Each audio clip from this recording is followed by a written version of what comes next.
Today we're going to be making a free striker meta Football Manager 2024 tactic that picked up a 98% win rate and scored an absolute ton of goals. It's a lot of fun to play with, and if you've got a lot of strikers, it is the perfect tactic for you. If you are enjoying the tactic so far this year, be sure to leave a like and subscribe. And if you do enjoy rebuilds, do come over and check out the second channel. You can see it above because we put up a rebuild once every 2 to 3 days. And yes, we are also doing viewer requests. Let's go through the tactic results. Let's get into it. So we are going to start with the best team in the video in terms of ease, and that is going to be RB Salzburg over in the Austrian Premier Division. And as you can see, we had a fantastic time, 21 wins and just 1 loss in the actual league stage. And I will say, this is where you can really see what this tactic does. All 3 of our strikers finishing first, second and third in terms of goals, which is really, really good. All of those players playing in that front 3. We also are going to pick up the best average ratings and also the most assists. And the great thing about having 3 up front is not only are your strikers going to score goals,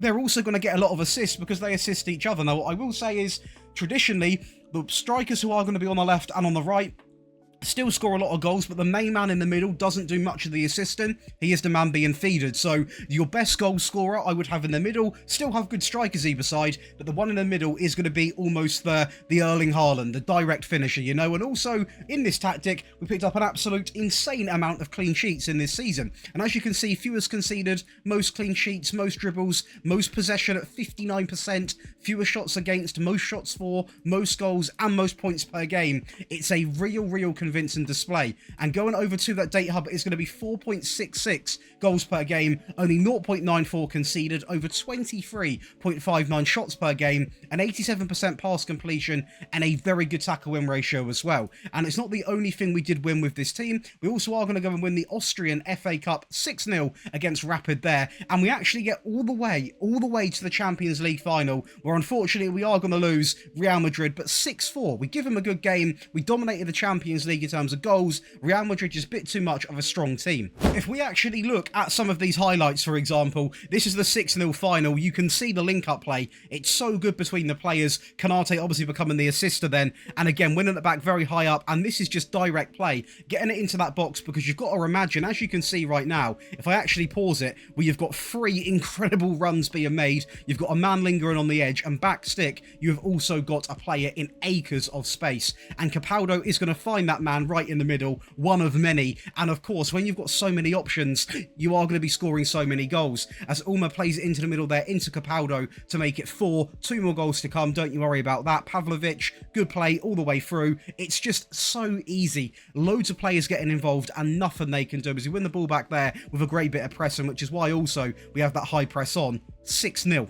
We then go and nearly actually achieve what would have been one of the best results in a while with Liverpool, 37-1, nearly the perfect 30 out of 38. We are going to go and draw against Bournemouth. We smash Wolves towards the end of the season 9-0, which, you know, Wolves aren't the best team. They finished in 15th, but still, come on, it's absolutely incredible. Salah and Nunes both with 49 goals, both of them fighting for rank 1. No one's a winner. We're going to have average rating at 8.41, 8.01, 7.92. You've got Jota, Trent and Robertson. If that doesn't show your wing-backs are important, I don't know what will. Make sure they are, because they also do play a vital part. Alisson picks up the joint most amount of clean sheets, and again, very convincing. Most clean sheets, fewest conceded, fewer shots against, most goals, most shots for, most points per game. I will say, possession-wise, we are going to be down in 6th place with 56% of the ball. Traditionally, this is not a possession-based tactic. With Salzburg, we had it because obviously we're by far the strongest team. Not much competition, but in this division, a lot of good possession-based teams, but that is not our worry, because that's not what we're playing for.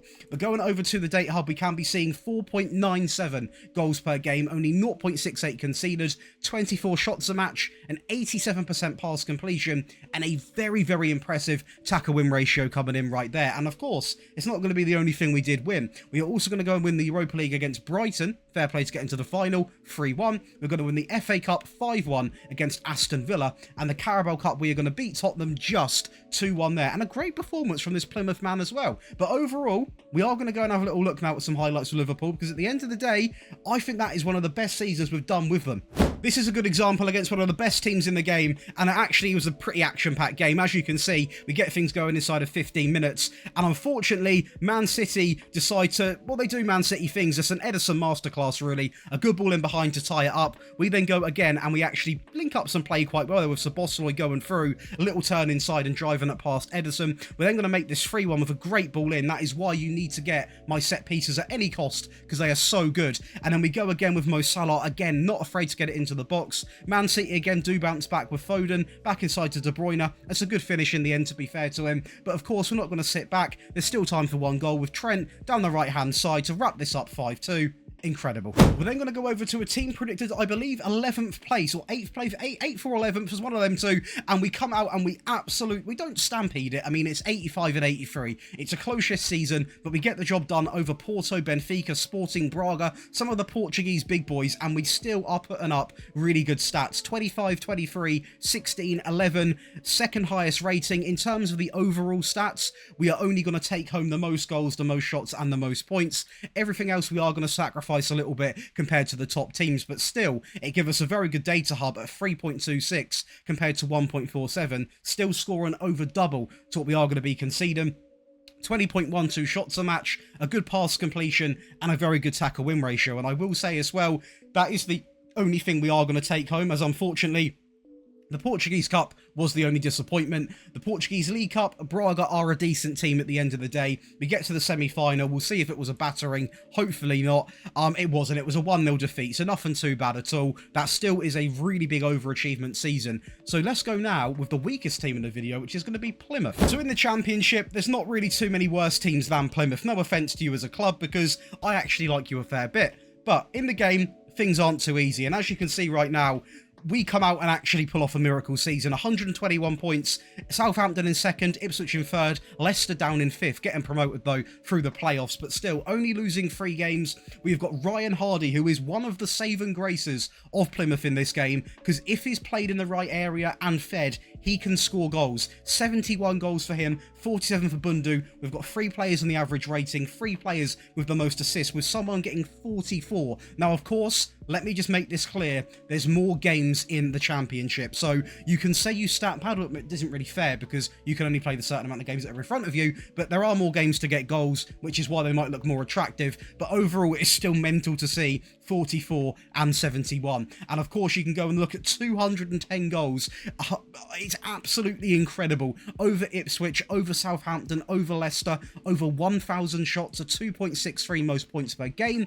It's absolutely ridiculous. And going to the data hub, it's going to be 4.57 goals a game, only 1.61 conceded, which is very good considering how attacking this tactic is, and also the players we did have. A good pass completion, a good amount of shots per game. In terms of the rest, we didn't achieve anything else, but we took a team predicted 20th and won the league with only 3 losses. That's a good season. Of course, over to your favourite part of the video, and if you want to get all 3 of these tactics today, you want them on console, you want them on mobile, you want my rebuild files, my rebuild tactics, you want everything early, you want priority in the rebuild and tactic requests as well, and also you want access to giveaways. This month's is still rolling at £375, split between 5 people, and next month we're going bigger. We've had a record month in terms of sign-ups on Patreon. We've now got 4,700 people, so come on over, because trust me, you're missing out big time. If you like FM, you're gonna love it. Even if you don't, you can win some pretty cool stuff. So come on over and get involved. You will never regret it. Trust me.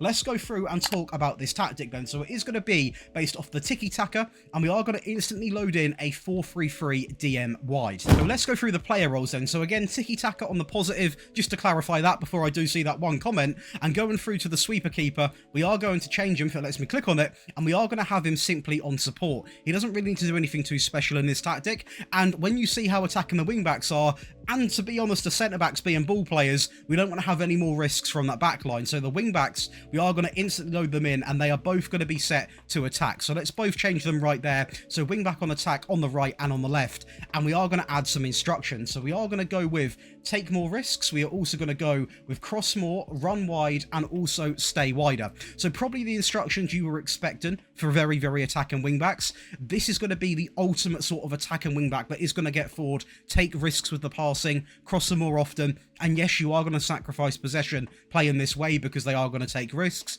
But if you don't do this, you're not going to score as many goals. It's all tit for tat, really, you know, at the end of the day. If you want more possession, you wouldn't have it on. If you want to get the goals and get the same results, you're going to have it on, etc., etc. So that is sort of what you sacrifice to what you gain, vice versa. On the left-hand side, it is going to be exactly the same because I want both sides offering exactly the same thing. And as I just briefly mentioned as well, we are going to have two ball-playing defenders, which, of course, with the wing-backs going up on the left and on the right-hand side, we therefore need to tell them to also stay wide when the team has the ball, just to cover that area in case, obviously, when we have got the ball, the wing-backs push up, we lose the ball. I want the ball players to be covering that area, so it needs to be on stay wider.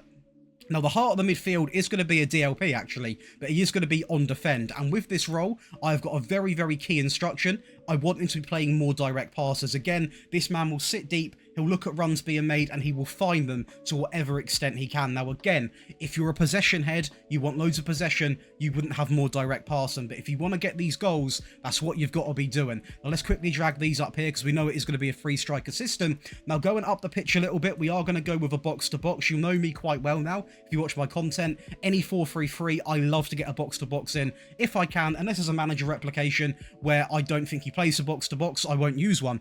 But as a general rule, if it's my tactic, you will be seeing a box-to-box at some point. And we are going to have him simply on tackle harder. I don't really need him doing anything else because he gets forward, he gets back, he does exactly what I want him to be doing. So we're going to leave him just like that. And next to him, we are going to go with a Mazzala.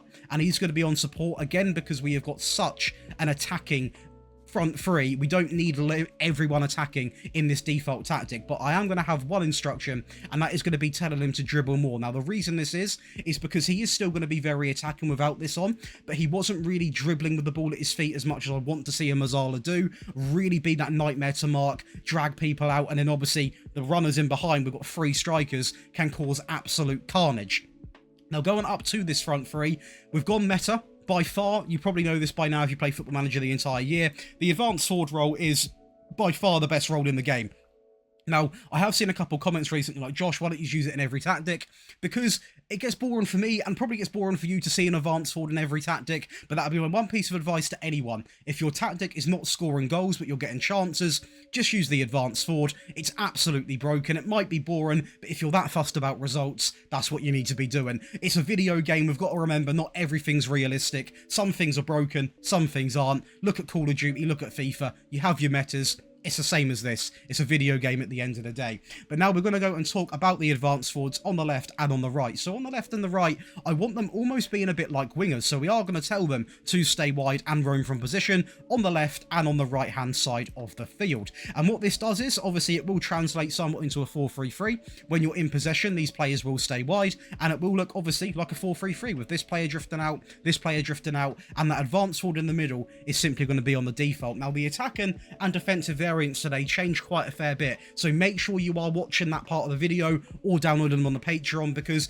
the way I test these tactics is by using all three variants. I can't stress that enough. There's a reason why I make three. It's to go from attacking to defensive to balanced, especially in the big games. The smaller games is not as important, but the big games I do change, so make sure you have got all three. I'm not forcing you to go over to the Patreon and get them. You can copy them in a video, but make sure you've got them to your disposal. Let's go through the team instructions. So again, the tiki-taka on the positive mentality, we are going to leave this bang on in the middle. For you, it is going to be saying fairly wide. I am on a clean slate to explain it for a video purpose. We are going to pass into space. We're going to overlap left, overlap right, while playing out from the back. We are going to go with a maxed out tempo, with be more expressive, hit early crosses, and personally, I really liked low crosses in this tactic. Now, if you've got three absolute giants, don't have low crosses. But for me, the teams I was with had a bit of a mixture, you know, Nunes, Tool, Salah a bit smaller, so low crosses would work as a neutral level. And again, you could go with mixed. It's completely up to you, dependent on the front three you have got. Now, in transition, we are going to go with counter press, counter, play to the centre backs, and roll the ball out. Again, pretty simple, but of course, gets the job done. I'm not going to go to the fullbacks or wingbacks because they are going to be quite attacking. It might cause a few issues.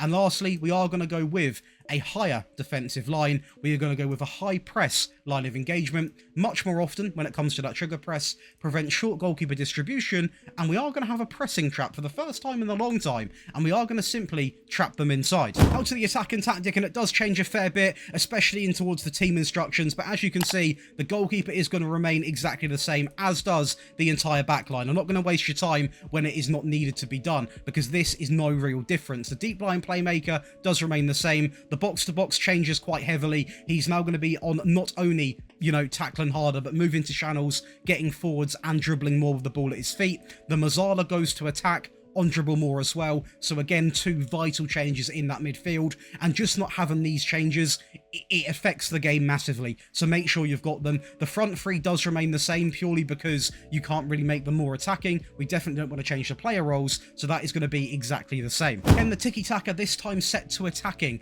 That is right, attacking. We are going to leave this in the middle. We're going to pass into the space. We're going to overlap left, overlap right, and play out from the back. We are going to go with a higher tempo and a slightly more direct passing directness. Again, we're not afraid to go direct with this tactic. We're going to leave this on low crosses. We are still going to be hitting early crosses, and on this occasion, we're going to run at defence and be more expressive. Now, if you really wanted to, you could completely go maxed out with the directness and just go long, long, long, long, long. But for me, just keeping it a slightly more direct was a nice hybrid between going direct but not being over the top, which is why I kept it like that.